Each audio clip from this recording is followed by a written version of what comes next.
হাদির স্বপ্ন সবাইকে ছুঁয়ে গেছে। তার চলে যাবার কালে দেশের মানুষের চোখে ছিল পানি, আর জানা যায় স্মরণকালের বড় উপস্থিতি। কিন্তু হাদির এই চলে যাওয়ায় তার সব স্বপ্ন কি অপূর্ণ থাকবে? হাদি বলেছিল, এই লড়াই আমার পরে আমার ছেলের। তার মানে এটা কেবল হাদির একার সংগ্রাম নয়, কিন্তু কাউকে না কাউকে তো এগিয়ে আসতে হয়। এবার শোনা যাচ্ছে হাদির বোন মাসুমা হাদি লড়বেন ভোটের মাঠে। এমন নয় এরকম কোনো আনুষ্ঠানিক ঘোষণা এসেছে, মূলত ইনকিলাব মঞ্চের প্রতিবাদ সভায় এরকম আশা প্রকাশ করেছেন অনেকেই। এমনকি বিষয়টি নিয়ে সামাজিক যোগাযোগ মাধ্যমে অনেকে হাদির বোনকে রাজনীতিতে আসার আহ্বানও জানিয়েছেন।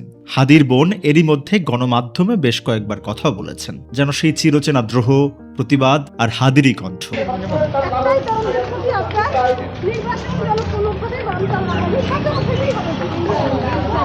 মাসুদা হাদিকে বলতে শোনা যায়, আমাদের লড়াই কিন্তু আজকের লড়াই নয়, এ লড়াই ২০০ বছরের লড়াই। ভারত আর আওয়ামী লীগ চাচ্ছে নির্বাচন বানচাল করতে। নির্বাচন কোনোভাবেই বানচাল করতে দেয়া যাবে না, সন্ত্রাসীদের ক্ষমতায় আসতে দেয়া যাবে না। শনিবার দুপুরে ঝালকাঠির নলছিটি থেকে ঢাকার উদ্দেশ্যে রওনা দেওয়ার সময় সাংবাদিকদের তিনি কথা বলেন। এমন যার প্রতিবাদের ভাষা, রাজনৈতিক নৈতিকতা, তাকে কেন পিছিয়ে রাখা হবে?